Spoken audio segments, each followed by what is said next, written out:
fed up with the unsightly, uneven finish you get when you do a slip stitch at the end of a pattern? Well, there is an answer. I'm Gemma from Concrete Gems Crochet, and I'm here to show you the invisible join. So this is perfect when you've got a granny square that you want to make into a coaster, or anything where you're finishing off an edge. So I'm just going to undo this slip stitch here, and I will show you how to do a invisible join. So what you want to do is finish off your square, finish your last stitch, but don't join into your last stitch here. What you're going to do is you're going to grab a needle, and this is where you had your hook before, when you finished your last stitch. You're going to just pull that straight through like so. I'm working double stranded here, so just ignore the fact that there's two threads, but it's the same with one, obviously. So thread your yarn onto your needle, and then what we're going to do is we're going to insert our hook into this space here. Okay, so round that very first stitch.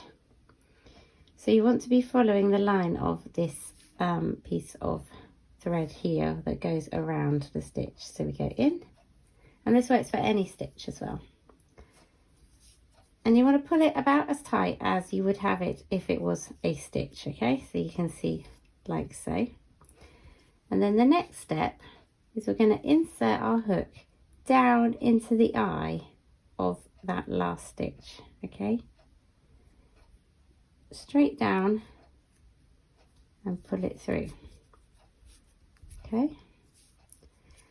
And you want to pull it as far as it creates a stitch, like so.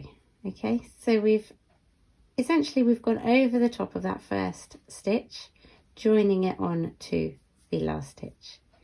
And that's it really. All you're going to do now is turn over, weave in those ends of that last stitch from where you've done your invisible join, and give it a little jiggle to sort it out.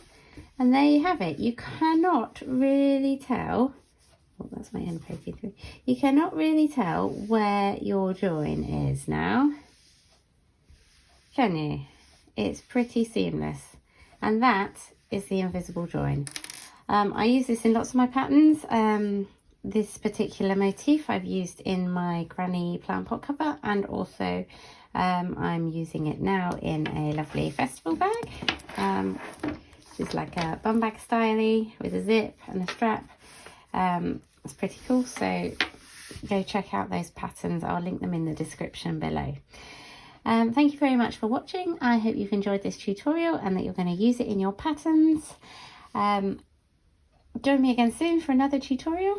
Bye for now.